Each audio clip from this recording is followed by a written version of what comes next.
What if the King of England, a man celebrated globally for his gentle love of gardening, is the monster in someone else's story? What if behind the gates of his perfect, green paradise, a dark and toxic reality is flourishing? Tonight, we're not just talking about a simple workplace dispute. We are pulling back the curtain on a brutal royal scandal, a story of psychological torment, whispered midnight threats, and a mass exodus that the palace is desperately trying to bury. This is the story of how King Charles's greatest passion has become a weapon, and how the very soil of his beloved Highgrove estate is stained with the misery of those who tended it. Prepare yourselves, because the fairytale is over. Imagine the scene: a man, a gardener, waking before dawn. He pulls on his boots, the chill of the morning air biting at his skin, and walks towards what the world calls an Eden. But he feels no peace.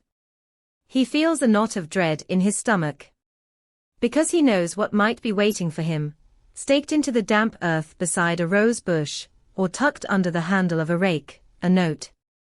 A handwritten note, penned in the dead of night by the King of England himself. This isn't a note of praise. It is a chronicle of perceived failures, a list of imperfections only a monarch's obsessive eye could find. It is a judgment.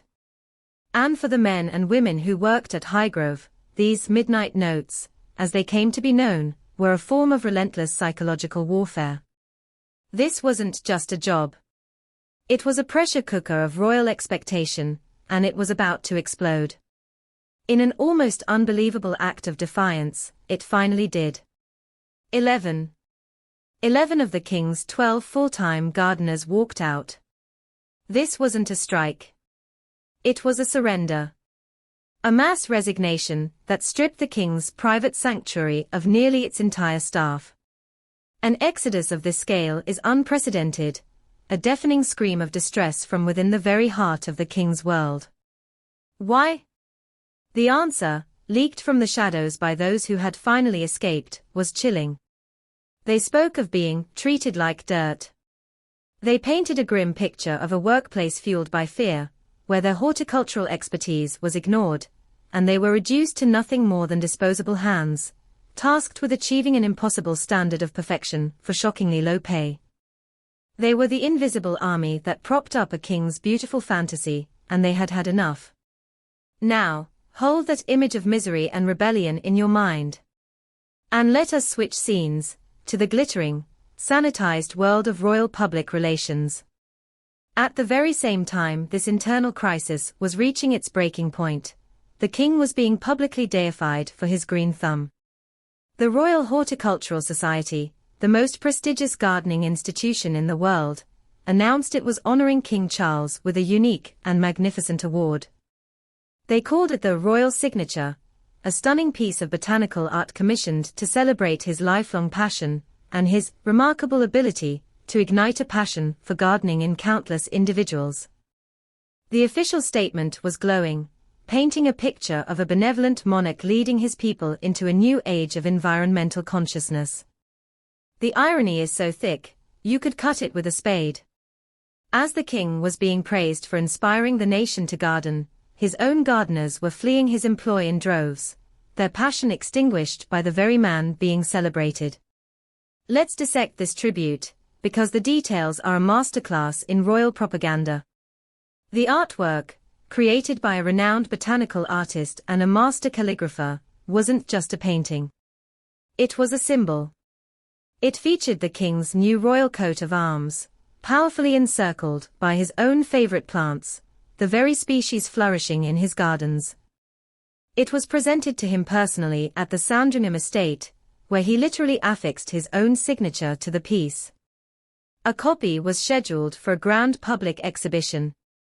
It was the perfect PR move, a tangible, beautiful, and deeply personal story connecting the king, his land, and his people. But what the public didn't know was that this beautiful painting was, in effect, a lie. It was a carefully constructed fantasy, presented to the world while the reality of the king's management style was causing a devastating internal collapse. The Royal Horticultural Society celebrated the king's vision, but it was the gardeners, the ones treated like dirt, who paid the physical and emotional price to bring that vision to life. The dam of silence was finally broken by a devastating investigation from the London Sunday Times. Their report didn't just confirm the mass exodus, it gave a voice to the pain of the departed. They detailed the chronic understaffing that left the remaining crew perpetually overwhelmed, struggling to keep up with the king's endless and exacting demands. It confirmed the allegations of poor pay and poor treatment.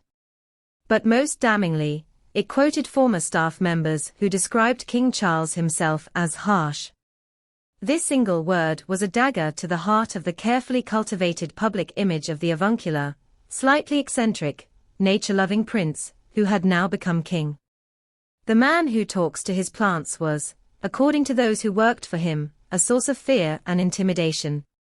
The power imbalance was described as absolute. How do you raise a grievance against the king? How do you tell the monarch that his demands are unreasonable, his midnight notes are demoralizing, his passion has become your torment? You don't. You suffer in silence, or you walk away. They chose to walk away. In the face of this explosive report, the King's Foundation, the charity that runs Highgrove, responded. And their response was, frankly, an insult to the intelligence of the public. They issued a statement filled with corporate jargon, claiming to be an exemplary employer, boasting that their staff turnover was well below the national average, and that formal grievances were remarkably low. Notice the careful wording. They didn't address the Highgrove situation directly.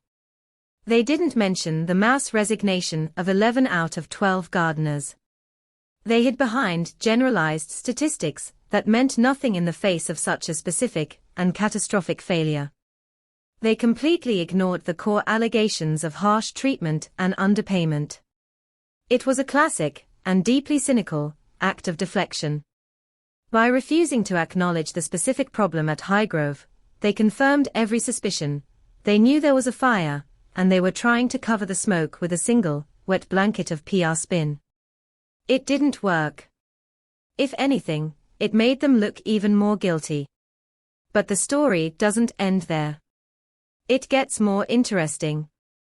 It moves from the manicured lawns of the royal estate to the sticky, beer-scented tables of a local pub.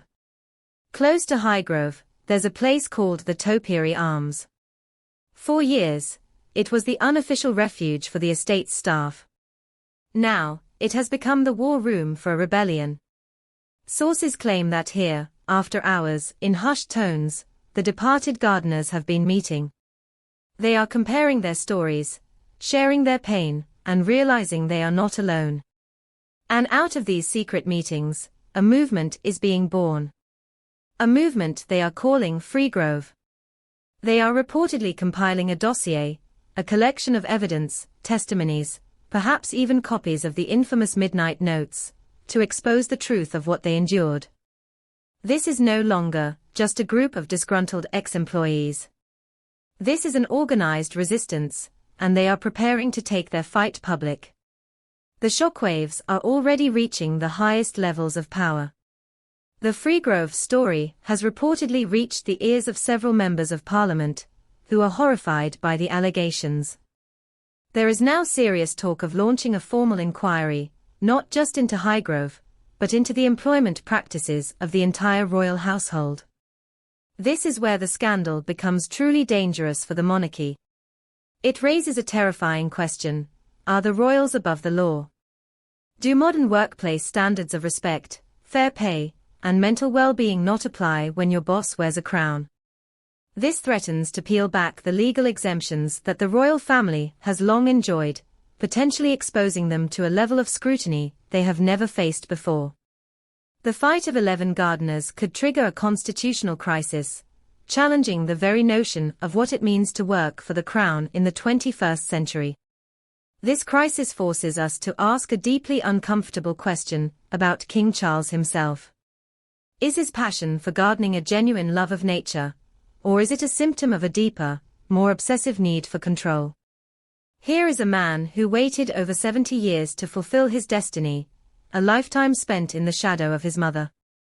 Psychoanalysts might argue that in his gardens, he found the one domain where he could be the absolute, unquestioned ruler, where every leaf and every petal had to bend to his will. His garden was his kingdom before he had a kingdom. And now that he is king, has that obsessive need for control simply intensified, crushing the very people who are meant to help him. It's a chilling thought, that the beautiful, tranquil gardens are not a reflection of his peace, but a manifestation of his inner turmoil. So what happens now? The battle lines are drawn. On one side, a king and his powerful institution, armed with awards, official statements, and centuries of deference. On the other, a small group of ordinary gardeners, armed with nothing but their truth and a growing sense of injustice. Who will the public believe? And what will the consequences be? Will the king be forced to issue a public apology? Will there be a genuine overhaul of how the royal household treats its staff? Or will the institution close ranks, silence the dissenters, and simply wait for the storm to pass? This is a defining moment for the reign of King Charles III. It is a test of his character, his leadership, and his connection to the people he is meant to serve. What are your thoughts on this? Do you see a demanding boss, or a toxic tyrant? Is it time for the monarchy to lose its special employment privileges? And who do you think will win the battle for Highgrove? Let us know your uncensored opinions in the comments below. Your perspective is crucial to this conversation. And if you believe these stories need to be told, show your support by liking this video, subscribing for more fearless royal analysis, and hitting that notification bell so you never miss a revelation. Thank you for watching.